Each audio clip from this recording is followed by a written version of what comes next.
The Ballon d'Or was finally coming back to Brazil after 17 years. But with a massive turn of events, Rodri won it, and Vinicius Jr was left with nothing, nada. But it feels like that is just a small loss for Brazil out of many over nearly 2 decades. Is the greatest nation to ever play the beautiful game currently cursed? Or did they just magically start sucking? Was Vinicius Jr robbed of the Ballon d'Or? Let's talk about it. Hello, and welcome to Chapéu Football. Today, I want to talk about 2 topics. One being Vinicius Jr losing the Ballon d'Or, was it fair or not? And I will go through a lot of the bad things that have happened to Brazilian soccer over the past few years. And yes, I said soccer, that will happen a lot. I am Brazilian American after all. You know exactly what I mean when I say soccer. So just get over it. And of course, these are all gonna be my opinions, and just like my grandfather used to say, opinions are like butts. Everyone has one, but it doesn't mean it's a good one. This is a brand new channel that will mainly focus on Brazil, but at times the entire CONMEBOL region. Our goal is to provide the best coverage in English for those niches, Brazil and CONMEBOL. We will be uploading 1 video per month to start, and then we're gonna ramp it up in 2025. So make sure you're subscribed so you don't miss out, and hit the like button if you want us to continue to expand upon our work. Thank you very much for that. I know you just hit the like button and subscribed. And also feel free to comment any topics from CONMEBOL or Brazil that you would like for us to cover. It can be Brazilian soccer, football, futebol, calcio, whatever you want to call it. Let's roll the episode. Okay, so the first topic is, or the first question, was Vinicius robbed of the Ballon d'Or or not? First and foremost, before I even address that, I want to make one thing clear. Rodri and Vinicius Jr are 2 incredible players that play in different positions. It's very hard to compare players that play different positions. I want to just make that clear. They're 2 world-class players. However, I will say one thing.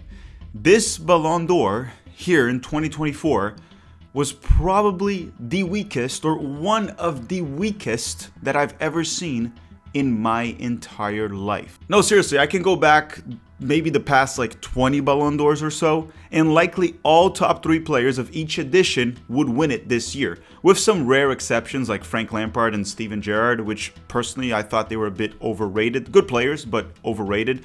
This was probably the weakest Ballon d'Or since 2001 when Michael Owen won it. Maybe Nedved in 2003, but that one was probably supposed to be Thierry Henry, but whatever. So back to my question. Was Vinicius robbed of the Ballon d'Or or not? The short answer to that is yes, he was. He absolutely was. Usually the Ballon d'Or winner is the best player of the team or national team that won that year's major tournament. Usually the Champions League or the World Cup have the biggest impact. And most of the time, they are forwards or attacking midfielders. But there are exceptions to that, like Fabio Cannavaro, a center back that won in 2006. But the reason he won was because he led Italy to the World Cup title. But then again, it's usually a forward from the team that has won the Champions League, or the national team that has won the World Cup, even though the 2010, 2014, and 2018 World Cup winners did not really have a Ballon d'Or winner in those occasions. Of course, it's not always the case, but the Champions League and the World Cup play a massive role, especially the Champions League. Ronaldo in 2014, for example, Cristiano Ronaldo, he won the Champions League with Real Madrid and put up incredible numbers that season, tremendous numbers, but he lost the World Cup in the group stage in Brazil in 2014, and he still won the Ballon d'Or. Maybe Messi would have won it if he didn't lose in the World Cup final to Germany, but you get the point. The Champions League played a bigger role. Now back to Vinicius Jr. Okay, so he won the Champions League, right, this season or the previous season. He scored in the final, had 24 goals and 11 assists throughout the season with 39 games played, and those goals, 24 goals, 11 assists, I'm not going to compare that to Rodri, because again, Rodri is a midfielder. Sometimes he plays as a central defensive midfielder, sometimes he plays as a box-to-box. We've even seen Rodri play as a center back in the past, so I'm not going to compare the numbers. Obviously, Vinicius is going to have more goals and assists than Rodri. But then again, Vinicius also won La Liga, was the Champions League player of the season, and there was no World Cup, to weigh over that like Messi did, right, in the previous one. Then Rodri actually won the Ballon d'Or because he played a key role for Spain in the Euros that they won. They beat England in the final, and he's a consistent good performer for Man City.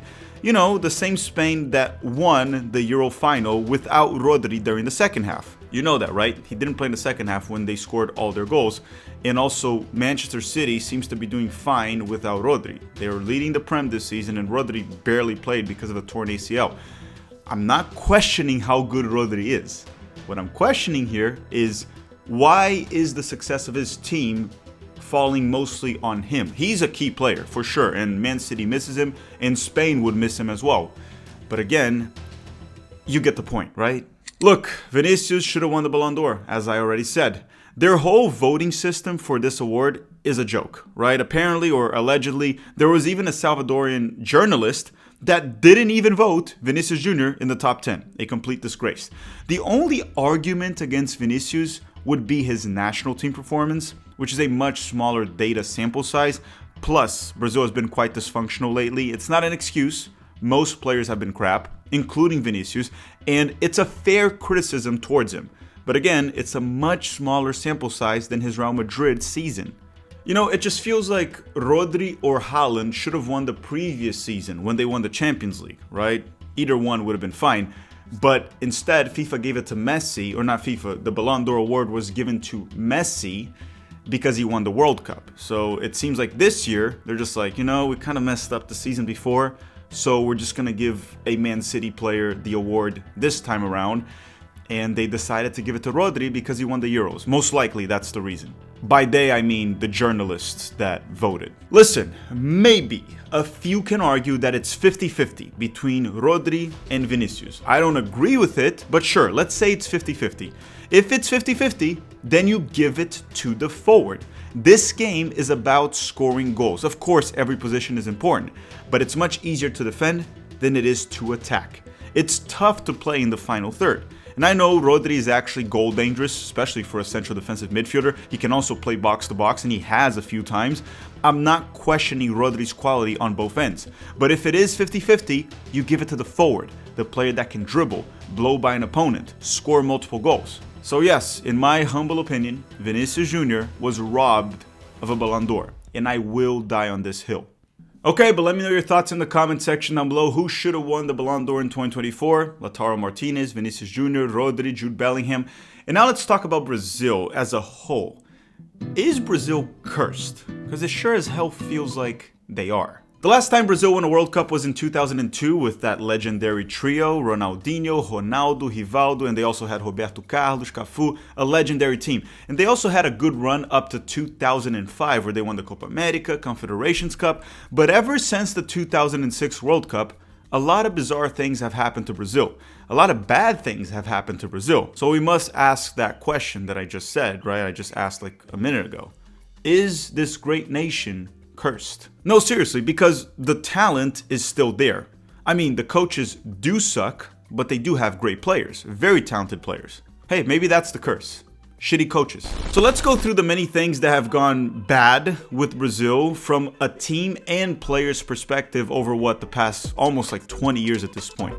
First and foremost, it felt like something good was finally going to happen to Brazil in 2024. Vinicius was going to take the Ballon d'Or back to Brazil, but that ship sank in a very bizarre and weird way. Almost everyone was certain that Vinicius was going to win the award. But what other bullshits have happened over the past few years? Well, let's talk about the 2006, 2010, 2018, and 2022 World Cups where Brazil got knocked out in the quarterfinals by teams that went on and didn't win the World Cup. All of these eliminations were kinda weird. They all felt weird. So in 2006, they had Zidane run circles on his own against Brazil, but ultimately Brazil lost because Roberto Carlos was fixing his socks, allowing Thierry Henry to score on his own in the box, and they lost 1-0 to France.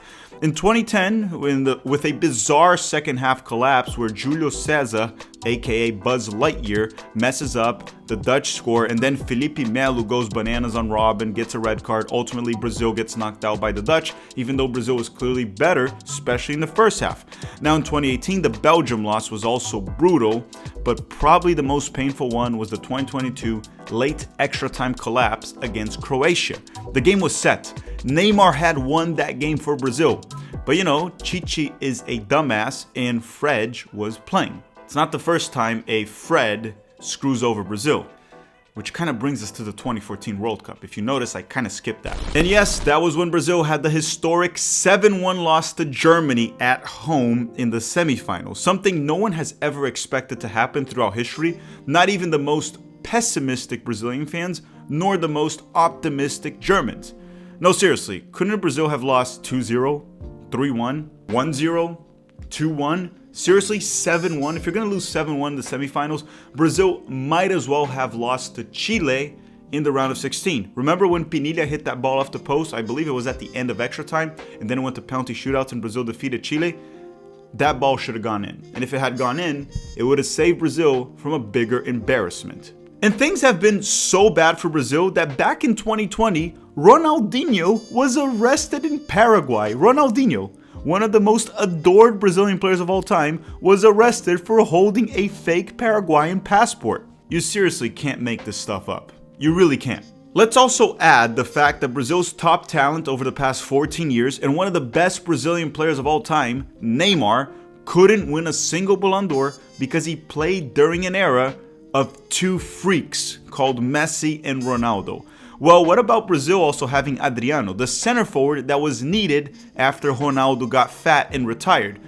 And the fact that Adriano ended up quitting his career due to alcohol and depression after losing his dad.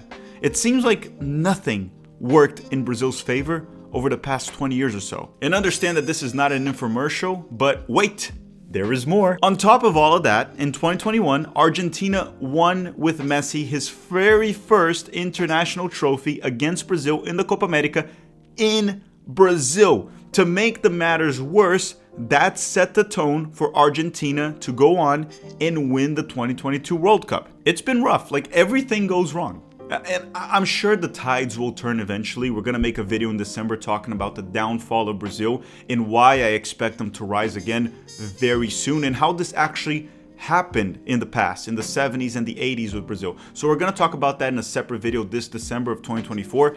But when you take all that into account, and trust me, there were more negatives. I left a few things out of this video. Is Brazil cursed or currently cursed?